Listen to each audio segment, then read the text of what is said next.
We have seen these three types of proofs: proof by contradiction, direct proof, and indirect proof. Proof by contrapositive is actually indirect proof. Okay, we'll see one more example, which is of proof by exhaustion today. We'll probably see a couple of examples of proof by exhaustion. Okay. Again, couple of terminologies needed. One of them is M divides N. So this is set for both M and N integers. Okay, so we are talking about the set of integers. When I write this thing M straight line and then N, what I'm saying is that M, this is a proposition for a given M and N. Okay, it's saying that M properly divides N. Okay, so when you divide it, your remainder is 0. All right. So and this is the definition. Okay, so for M not equal to 0, N is some number times M. Okay. And again, the first number, you're saying the first number divides the second one. There are few important properties of divisibility. One of them is if A divides B and B divides C, then you can assume that A divides C. Okay? You can verify it on your own. This takes 30 seconds. If D divides A and B divides B, then D divides some X times A and some Y times B. Okay, that's also true. So these might be useful in our proofs.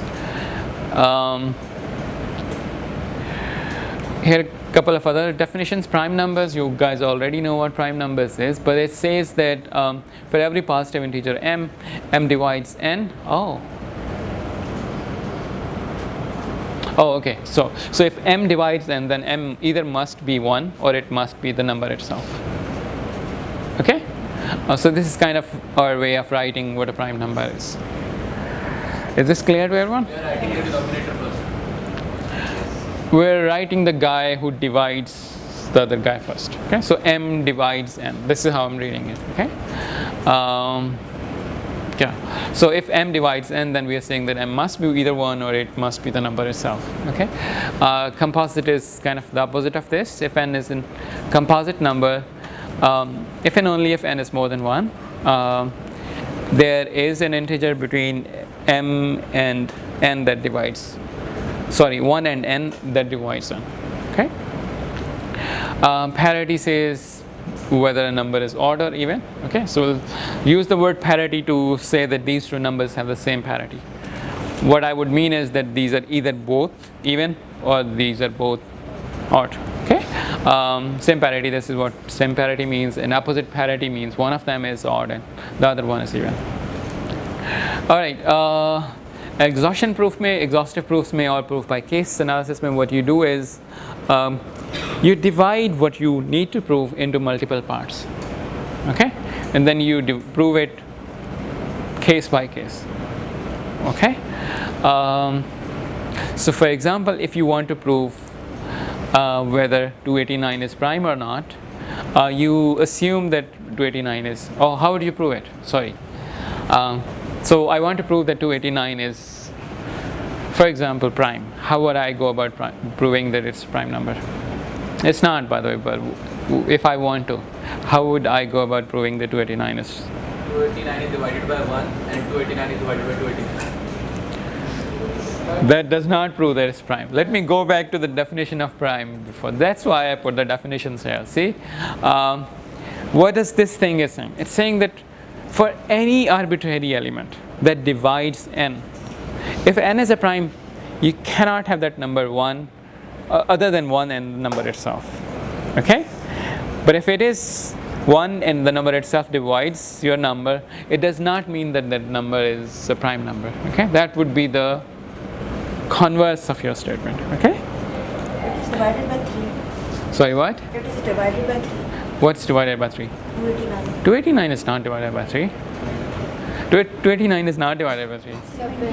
What? 17, yeah. It's 17 square. It's divisible by 17. But what I wanted to say is the way you would prove that it's a prime number or a composite number is that you will try to divide it by things. You'll try to divide it by 2. You'll try to divide it by 3. like you're doing in your head, right? So what you are actually doing is you are doing exhaustive proof. Okay, you're trying a bunch of different things which are possible, and then you're trying to figure out which one of them is true.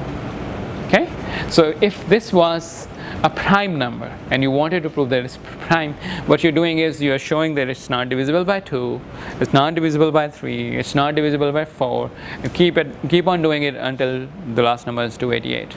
Okay, so that would be a case by case analysis or case by case proof of the statement that 289 is prime. Okay, all right, moving on, let's see some this is kind of the someone had a question.